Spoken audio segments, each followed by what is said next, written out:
إن الحمد لله نحمده ونستعينه ونستغفره ونستهديه ونعوذ بالله من شرور أنفسنا ومن سيئات أعمالنا. من يهده الله فلا مضل له ومن يضلل فلا هادي له، وأشهد أن لا إله إلا الله وحده لا شريك له، وأشهد أن محمدا عبده ورسوله مصطفاه وخليله وخيرته من خلقه أجمعين، صلوات ربي وسلامه عليه ما تعاقبت الليالي والأيام، ثم أما بعد، فمرحبا بكم في هذه الكلمة التي كانت جمعية الدعوة جزاهم الله الجنة نسقوا لمجموعة الحقوق، ابتداء بحق الله عز وجل، ثم حق رسوله صلى الله عليه وسلم، ثم حق الصحابة الكرام. وها أنا ذا أذكر نفسي وإياكم بهذا الحق العظيم لصحابة النبي صلى الله عليه وسلم، فرضي الله عنهم وأرضاهم، وهنيئا لهم الشرف برضوان الله عز وجل عنهم، لأنهم كانوا مع رسولنا عليه الصلاة والسلام خداما لهذا الدين وقامة عظيمة لهذا النشر لهذا الدين وحماة لجانب العقيدة، فرضي الله عنهم وأرضاهم. ويكفيهم شرفا أن الله ترضى عنهم في أكثر من موضع، ففي المائدة قال الله عز وجل: رضي الله عنهم ورضوا عنه ذلك الفوز العظيم. وفي التوبة قال ربنا عز وجل: رضي الله عنهم ورضوا عنه وأعد لهم جنات تجري تحتها الأنهار خالدين فيها أبدا ذلك الفوز العظيم. وفي المجادلة قال ربي عز وجل: رضي الله عنهم ورضوا عنه أولئك حزب الله ألا إن حزب الله هم المفلحون. وفي البينة قال ربنا عز وجل: رضي الله عنهم ورضوا عنه ذلك لمن خشي ربه.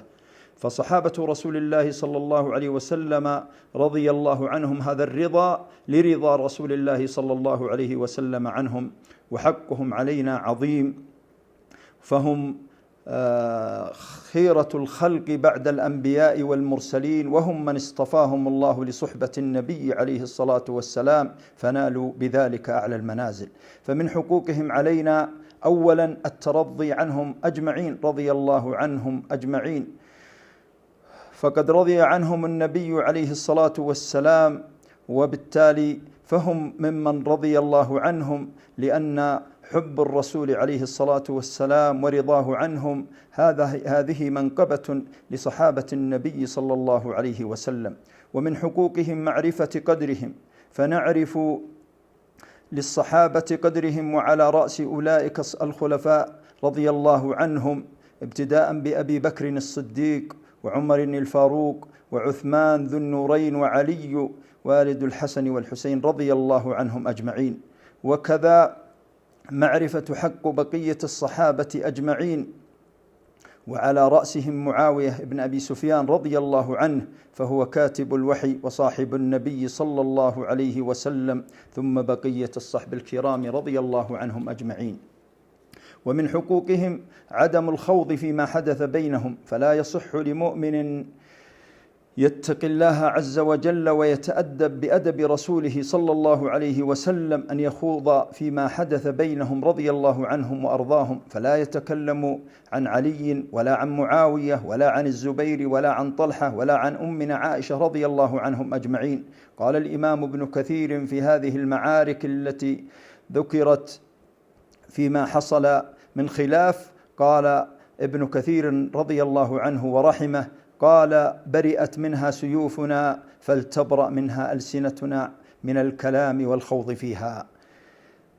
إن من حق صحابة رسول الله صلى الله عليه وسلم أن نترضى عنهم، ونعرف أن المجتهد المصيب له أجران، والمجتهد المخطي له أجر، والنبي عليه الصلاة والسلام مات وهو راض عنهم، وقد اختارهم الله واصطفاهم لصحبته، فهم أطهر الخلق قلوبا وأنقاهم سريرة وأعلاهم منزلة رضي الله عنهم. ومن حقوقهم رضي الله عنهم ألا نسب أحدا منهم، لقول النبي عليه الصلاة والسلام: لا تسبوا أصحابي فوالذي نفسي بيده لو أن أحدكم أنفق مثل أحد ذهبا ما بلغ مد أحدهم ولا نصيفه. فرضي الله عنهم أرض أجمعين، وجمعنا بهم ووالدين ووالديكم في الفردوس الأعلى من الجنة. ومن حقوقهم اعتقاد فضلهم على سائر الخلق ومحبتهم وموالاتهم والكف عما شجر بينهم، وهذا اعتقاد أهل السنة والجماعة في صحابة رسول الله صلى الله عليه وسلم، فهم أفضل الأجيال وخيرة القرون، كما قال ربنا في سورة التوبة مبينا رضاه عنهم: لقد تاب الله على النبي والمهاجرين والأنصار الذين اتبعوه في ساعة العسرة، رضي الله عنهم وأرضاهم. وعن عمران بن حسين رضي الله عنهما قال رسول الله صلى الله عليه وسلم: خير أمتي قرني ثم الذين يلونهم ثم الذين يلونهم. قال الإمام النووي: اتفق العلماء على أن خير القرون قرنه صلى الله عليه وسلم، وهم صحابته الكرام.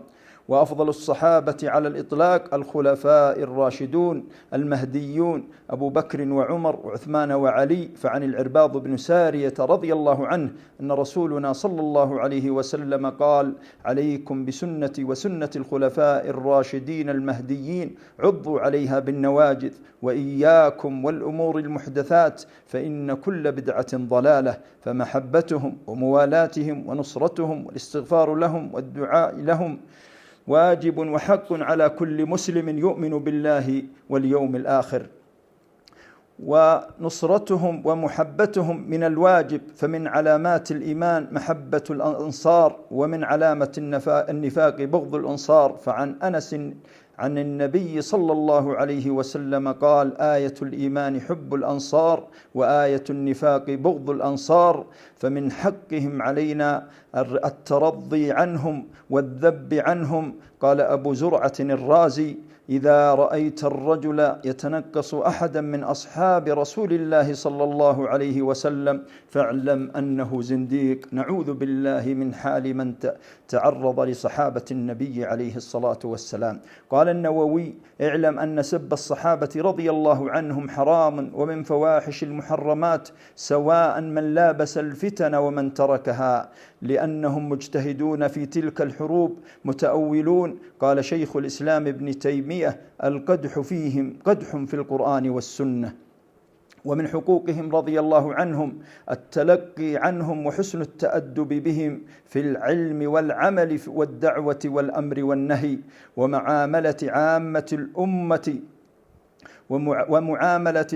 الأمة والغلظة على خصوم الملة، فإنهم رضي الله عنهم أعلم الأمة بمراد الله في كلامه ومراد رسوله صلى الله عليه وسلم في سنته، وأوفقهم عملا بالكتاب والسنة، وأكملهم نصحا للأمة، وأبعدهم عن الهوى والبدعة، فرضي الله عنهم وأرضاهم. فهذا قليل من كثير حقوق لصحابة النبي صلى الله عليه وسلم. أسأل الله أن يسدد مني ومنكم القول والعمل، وأن يجعل أعمالنا خالصة لوجهه الكريم، وأسأله بحبي وحبكم لصحابة رسول الله صلى الله عليه وسلم أن يحشرنا في زمرتهم، وأن يجمعنا بهم في الفردوس الأعلى من الجنة. هذا والله أعلم، وصلى الله وسلم وبارك على نبينا محمد. جمعية الدعوة والإرشاد وتوعية الجاليات بأبها، بالدعوة نحيا.